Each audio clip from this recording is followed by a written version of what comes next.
want to invite questions from our attendees who have really taken time to sit in and listen, and I hope that it has been of great benefit to them. So I'll just take on the chat section, I cannot see any questions. So if you do have question, please unmute yourself. You can introduce yourself, which organization you are from, and whom your question is directed to.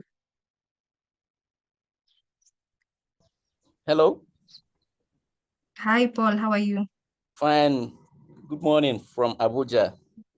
Good morning. Please go ahead with your question. You can introduce yourself first. Okay. Yes, my name is Paul Odokra. I work with African Network for Environment and Economic Justice, ANIJ, Abuja. Thank you very much for the opportunity to be part of the webinar. I listened to the presentations by Emma and others, and particularly on the presentation about the role of IMF and the World Bank. And where am I particularly interested, where he said that these prescriptions that IMF and World Bank give to Africa and developing countries have not yielded the positive results despite many years of existence. Jason also reiterated that, and in fact, less countries are developing than it were when they started. Now, my question actually is taking a cue as China as an example, what China has been able to achieve, and for the fact that China has not followed the prescriptions of IMF and the World Bank, just like Emma said in her presentation, we see that there is need for African countries and indeed developing countries like us to take a second look at IMF and World Bank prescriptions and see whether we can follow the Chinese model. Because even in the concept of the democracy that the West pushes Africa and developing countries to adopt, we have seen that democracy in the context of how it is practiced in African countries has not developed the people, has not led to economic development, has not led to economic growth. So I'm asking whether African countries can, in fact, follow the Chinese model of development. Thank you.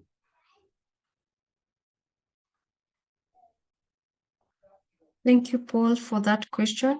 I just wanted to also pose a question here from Martin Kabaya. I think it was more of a comment than a question. But maybe Emma, you could answer that first, and then we'll take another question. I think Jason can also do a good job at this one.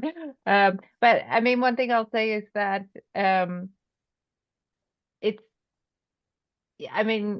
yes, I think your analysis is right in terms of the example of China, showing that another way is possible. However, I don't think it's as easy as saying we can just follow the Chinese model, because of where African economies are right now embedded in the global economic system. You don't have the same options that a country that China did have when it started on its journey in this. And so that makes it so tricky, right? Because you have to find ways of really transforming your economies while still being suppressed by this system and disadvantaged by the current system, right? And so that's why you always have to do these two things at the same time, of playing within the rules of the system and fighting the system and doing your own thing and building your own economies in ways that can build that independence, right? And so it's I would think it's a little, I'm afraid it's quite complicated to do that for the continent. Okay. Yeah, I think just to add very briefly, because I'd like also to come to Martin's question. I think it's also about having a plan. I think China has a very clear plan of what it wants to achieve. It's not just global dominance, it's global political dominance, economic dominance. And it has set about doing that, not just in 10 years or 20 years. It has set about doing that, for over a century.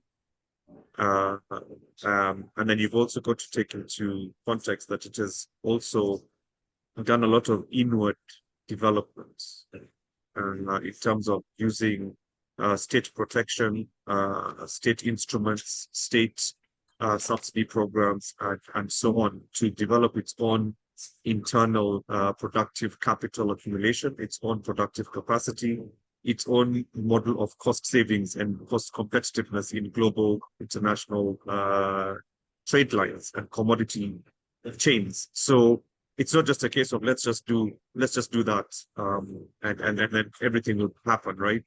There are also compromises that the people of China have had to make: human rights, voice, participation. Yeah. So you need to ask yourself, a continent of 1.3 billion Africans, over 60% are young people with access to the internet. Do you think they're ready to be told you can only listen to one president talk or one prime minister talk?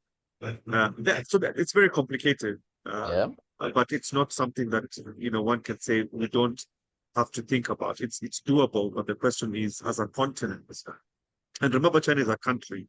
Africa is 55 artificial countries whose borders were artificially made, right? So how do you get all those countries to sit down and say we're going in this direction? So it is possible, but it requires a lot of work. It requires a lot of political willingness, a lot of willingness to also give up a bit of power, something that is not very common in our part of the world as such. So it's complicated, to say the least. Catherine, if you allow me, I'd like to also just chime in here with linked to what Paul has asked. Martin has asked an interesting question here on what is government of Kenya and IMF not doing that to ensure that the country is not more debt sustainment. And I think the big point here, and Kenya is an example, it's not the only example across the continent, is that our countries and our economies are not changing in terms of their economic structure, in terms of their capital accumulation, and in terms of their commodity export composition. So to a large extent, many African countries still remain, 50 or 60 years after independence, still remain exporters of primary raw materials with very minimal value addition that has taken place on them. In Kenya, that's the case. For the last 40 years, 50 years, Kenya has relied on tourism, exports of coffee, tea, flowers, and now, marginal value addition on fresh cut vegetables, and mostly to the European Union, right? And so when you look at that against, what is needed to make Kenya a middle income country, to make Kenya an advanced country, it has not industrialized. Yeah, we're not an industrial nation. We're not even doing light manufacturing, and the little that we're doing contributes very little to the GDP of a country. IMF policies have ensured that we cannot do that, because what IMF policies are doing is that they keep our government in a cycle of 3 years of policy making. So the visits and the that Emma talked about, that the IMF does every so often, is a policy cycle of 3 years where they assess the macroeconomic stability and the ability to do short lines of credit for a 3-year cycle. So our policy space is very restricted because our job is to make sure we adhere to the policy prescription that the IMF in those 3 years, so that the next 3-year cycle can be approved. That means in that 3 years, you can't think about industrial policy. You can't think about trade policy. You can't think about manufacturing. You're just thinking about how do you ensure that your tax revenue collection has done just enough to make yourself creditworthy and keep your macroeconomic indicators relatively stable. Thank you. Thank you so much, Jason. And Catherine, if you allow Emma. me. Yes, and maybe Martin, before you come in, there's also a question here on how AU can leverage in ensuring that African alternatives are given the voice they deserve. So as you add your comment, you could also address that as well. Can you come again with the question? I didn't get that well.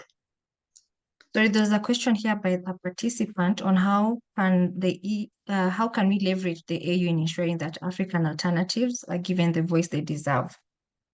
Okay. So as you add your comment, you could also speak on that. Yes.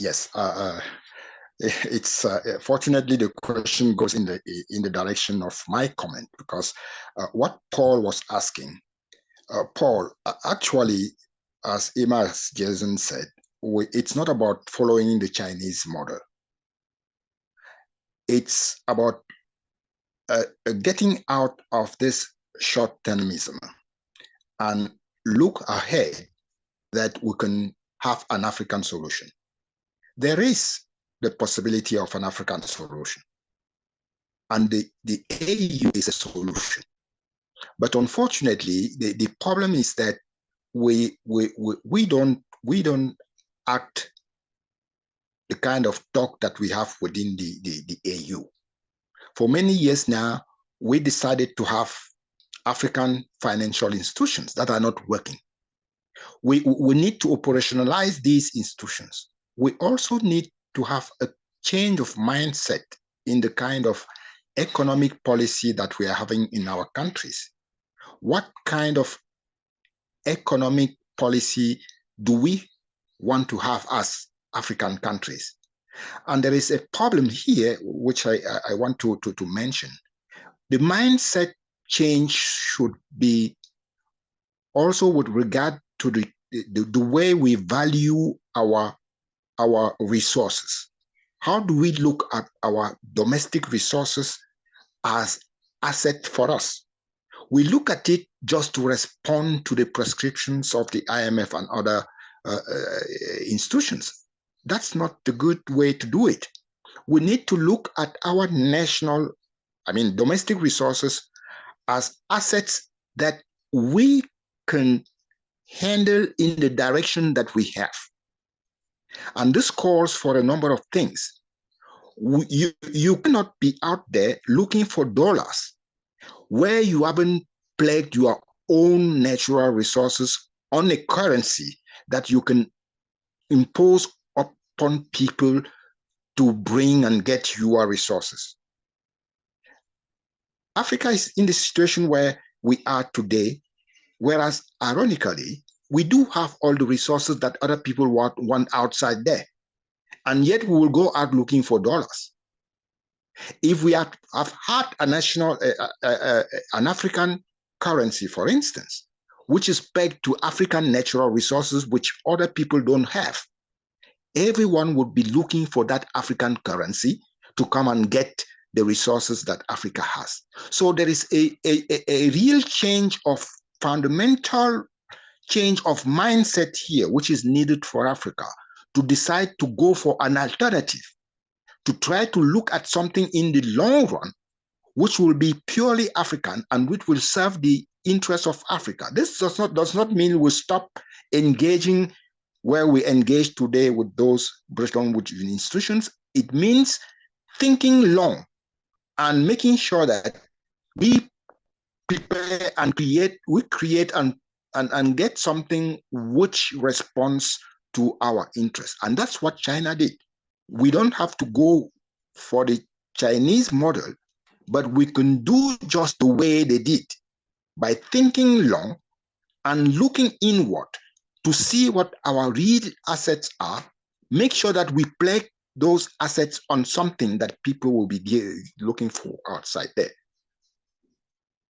Thank you. And I think this answers the second question about how the AU can be leveraged. The AU can be leveraged just by making functional all the financial institutions that were created. I mean, the central bank, the African Investment Bank, and the African Monetary Fund. If these institutions are operationalized, we can look ahead and have something which is better for Africa. Thank you. Fantastic. Thank you so much, Martin and Emma and Jason, for those reflections and response to the participants' questions. I know we are out of time, and for the people still online, if you have any more questions, please feel free to post them. We will share them with the panelists, and they'll be able to send in their responses, and we'll share that with you. I will also share the recording afterwards for your future reference and any additional engagement arising out of this.